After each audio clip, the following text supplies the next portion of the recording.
Hi everybody, in this video I'm going to go over the key ideas in the electrostatics unit to help prepare for your quiz and just understand better. So first I'm going to talk about our first learning goal, which is I can construct explanation about the interactions between charged and uncharged objects based on observed patterns. So this is all about just qualitatively understanding how charges interact with each other. And the first idea here is if we have two objects that rub together, what's going to happen to them? So let's say I have a piece of cloth and I have a balloon, right? And originally, they're all going to have both positive and negative charges, okay? But what happens is that when objects rub together, some of these charges transfer. And the charges that transfer are the electrons. So this electron's going to move over here, this electron's going to move over here, and as a result, our cloth is now going to have just these two positive charges, and our balloon now is going to still have those positive charges, but now it has more negative charges.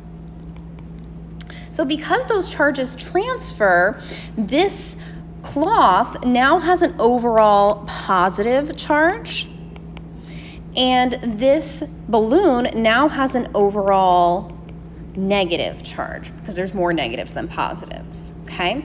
And we know that positive and negative charges attract to each other, and so they're going to attract, okay?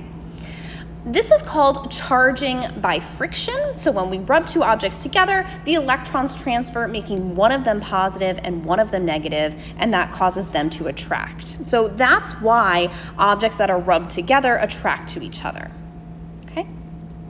So if we knew the charge of one object, how would we find the charge of the other? Well, let's look at the example we have up here. So up here, overall, the charge used to be 0, 0, because we had an equal number of positive and negative charges. But now after, our cloth now has a charge of +2, because it has two positives and no negatives. And our balloon has +2, but it also has -4, so that gives us a -2 charge, okay? And that makes sense too, because these are these extra electrons that came from the cloth. So if you think about it, the cloth lost 2 electrons, which gave it an extra +2, and the balloon gained 2 electrons, which made it a -2. So the key idea here is that these charges, if they started out as neutral, they're both going to have the same charge, but in opposite signs, okay? So it's going to be the same charge, but opposite signs. And again, this is if they started neutral. And it doesn't matter what kind of weird numbers you're given. So if, for example, you're given one of them has a charge of +2.6 times 10 to the -6th, right?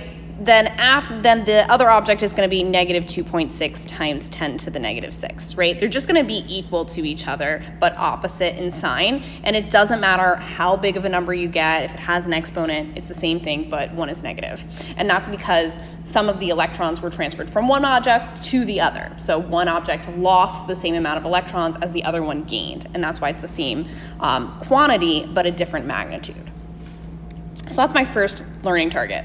My second goal here is to understand how to use mathematical reasoning of Coulombs Law to describe and predict the electrostatic forces between two objects. So before we get into this equation here, I just want to go over what Coulombs Law is. So Coulombs Law, it says that if we have two charges, okay, let's say we have a positive charge and a negative charge, they're going to attract to each other. We know that. And if they are closer to each other, they're going to attract more. If they're further away from each other, they're going to attract less. And if they have a greater charge, like +2 instead of +1, they're going to attract more than a lesser charge. And that qualitative understanding is something you learned in chemistry. And in physics here, we talked about an equation we can use to calculate this. So I'm just going to erase this here. And we have this equation here that the force that Q1 exerts on Q2, Q means charge, so charge 1 exerts on charge 2, is equal to K times Q1 times Q2 divided by the radius between them squared, okay? So looking back at this problem here, we say, what is the force exerted by a positive charge of 8 times 10 to the negative 6 coulombs on a negative charge of negative 3 times 10 to the negative 6 coulombs, 0.4 meters away. So if we were to draw this out, we have our Q1, which is in this case positive, and we have our Q2, which is in this case negative. And Q1 is positive, Q2 is negative, so the force Q1 exerts on Q2 is going to be towards it, okay, which we notice is in the negative direction. And we know the distance between them. So K is always the same, it's always 9 times 10 to the 9th. Q1 we see here is 8 times 10 to the negative 6th. Q2 is negative 3 times 10 to the negative 6th. And the radius between them is 0.004 meters. So now we just plug in. There's nothing terribly complicated here. We're going to say, okay, my force is equal to K. K is 9 times 10 to the 9th, times Q1, which is 8 times 10 to the negative 6, times Q2, which is negative 3 times 10 to the negative 6, divided by their radius, which is 0.004. And don't forget to square that radius. And now we're going to plug in. And I know sometimes we kind of get a little concerned when we see scientific notation, but it's really not that bad. We're just plugging in the numbers that were given to that equation, identifying what our charges are and the radius. And then we're just plugging right into the equation. The only thing is when we put this in our calculator, we're just going to make sure we're using parentheses. So as I put this in, I'm saying what I'm putting in. I'm going to do parentheses, parentheses, 9 times 10 to the 9th. And you know, if you have different kinds of calculators, that times 10 too, it could look like an E or it could look like times 10. Close my parentheses, new parentheses, 8 times 10 to the negative 6. Don't forget that negative sign. Close parentheses, open parentheses, negative 3 times 10 to the negative 6. Close your parentheses, close the parentheses. So we have one set of parentheses around the entire numerator divided by parentheses 0.004 squared, close your parentheses, and we should get negative 13,500, and our unit for force is newtons. Okay. So again, Coulombs law just tells us that opposite charges attract, like charges repel. If they're closer together, then they attract or repel more than if they're further apart. If they have a greater charge, they attract or repel more than if they have a lesser charge. And it gives us this equation to quantify that. So moving on to our last learning goal, which is all about electric fields. So it says, I can develop mathematical and qualitative representations of electric fields and electric potential and use them to predict the electric field on a charged object. So when we're making electric field lines are a way to visualize the electric field. And we know that the electric field exists because charged objects are able to exert forces on other charged objects, even if they're not in direct contact. Okay, and so this we know is similar to gravitation, and these are both field forces, right? So our charged objects produce this electric field, and that electric field allows them to exert exert a force on other charged objects that are within the field, even if they're not touching. So we can represent this field by arrows. So the key idea here is if we have a positive charge, the field line should go out of it. A way to remember this is that the electric field is shows you the direction that a positively charged object would move. So if we have a positively charged object, it's going to be repelled by other positive. So it's pointing away. If we have a negative charged object, our E field lines are going to come into them.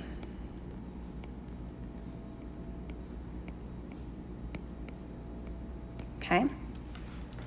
So our key ideas here is that E field lines go out of positive into negative.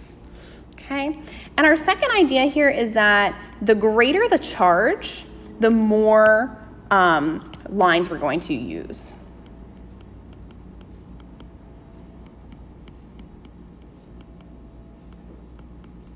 The more E field lines. So if we look at this example here, we have +2 and -4. So we know E field lines go from positive to negative, so I'm going to start drawing some arrows between the positive and the negative. And we see that the E field is affected by both of these charges. Then I'm just going to add a couple extras, showing the opposite direction. But now I know that my E field goes out of my positive into my negative, so that's what I've represented here. But also a greater charge should have more field lines. So if I have +2 and -4, that -4 should have more E field lines around it. So I'm going to add a few more. Okay.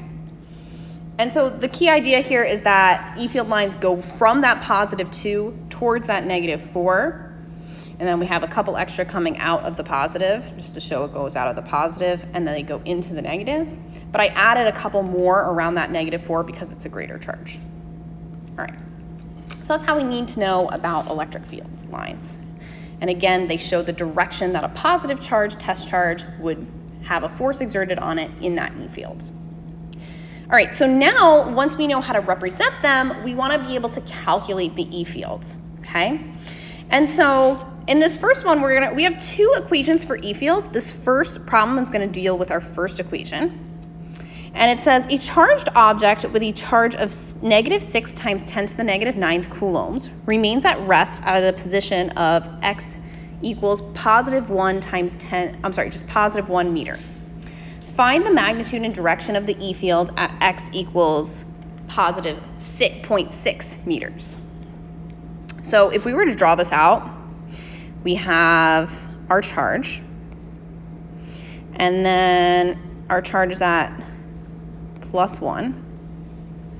And then if we're thinking about this on a number line, this is 0. Then it's saying at 0.6, which is like about here,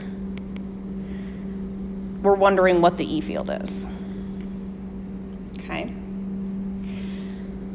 So here we are given our Q source.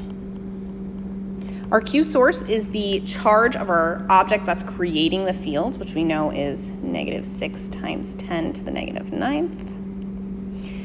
And we can find our distance, our radius, which we're going to do in our second. And we're looking for the E field. Okay, so let's look at this radius here. If I have 0.6 and I want to get to 0.1, the difference between them, the distance between that is 0.4 meters, okay? 1 minus 0.6 is 0.4, so our radius is 0.4 meters. And then our equation here that we're going to use is this E equals K times Q source over the radius squared, okay? And this gives us the E field produced by a particular source charge. So I'm just going to plug in my numbers. K is always the same, 9 × 10⁹. Q source we know is -6 × 10⁹. And our radius we said is 0.4. Don't forget to square it. Then again, I just put it in my calculator, being careful with my parentheses. I made a small mistake here, so I apologize. This Q source, this is an absolute value. So the absolute value of -6 × 10⁹ is +6 × 10⁹. So that should have been a positive. I apologize for that because we took that absolute value. And notice when you take the absolute value, it makes the number in front positive, but it doesn't change the exponent. So it's 6 × 10⁹, not 6 × 10⁹. Okay, sorry about that. So now I'm putting this in my calculator. And I get 300 337.5, and my unit for E field is newtons per coulomb. So this is our first equation with the E field. And this is what we use when we're given a source charge and we want to figure out the E field that it produces at a certain point. Now, at the second equation here, we're going to use in our second question. So it says, what is the force the E field exerts on a 1.3 times 10 to the negative 9th Coulomb charge placed at this point? So what this is saying is that if at this point, right here, that 0.6, we placed a 1.3 times 10 to the negative 9th Coulomb charge, what will be the force that the E field exerts? So here's where we use our second equation, which is that our E field is equal to the force of our Q source on our Q test divided by our Q test, okay? So we use our first equation when we're just looking to calculate the E field at a particular point, when we know the charge that's producing the E fields. And then we use the second equation when we're looking for the force that that E field exerts on a test charge that's in that point. So remember, the source charge is the one that creates the E field. The test charge is the one that's in the E field, okay? All right, so now we have in this problem, we are looking for the force. We don't know what that is. We know this 1.3 times 10 to the negative 9th, that is our Q test, right? We're placing a charge in the field. So it's not producing the field, it's in the field. So that's why it's our lowercase q, Q test. So 1.3 times 10 to the negative 9th coulombs. And we know the E field because we calculated it in the previous problem is 337.5 newtons per coulomb. And now, just like before, we're gonna plug in. So we have 337.5 equals our force divided by 1.3 times 10 to the negative 9th. I'm trying to get F by itself, so I'm going to multiply both sides by 1.3 times 10 to the negative 9th. So I get 0.5 times 1.3 times 10 to the negative 9th. That's going to give me my force. And then I'll just put this in my calculator. 337.5 times parentheses 1.3 e to the negative 9th. And I get this 4.39 times 10 to the negative 7th. And our unit for force again is newtons. Okay. So again, when we're talking about E fields, we need to know about the E field lines, right? We need to know they go out of positives into negatives, and there's more lines around a greater charge. Then when we're doing calculations, we have two equations. The first one is about the E field produced by a source charge. So we use that equation when we know what the source charge is that produces the E field, and we want to find the magnitude of the E field at a particular distance from that source charge. And then our second equation we use to find the force exerted by that E field on a test charge that we place in the E field at a particular point, okay? And so that is what we need to know about the E field. We also went over in this video Coulombs Law. Remember, Coulombs Law is different because it's focusing on forces that two charged objects exert on each other.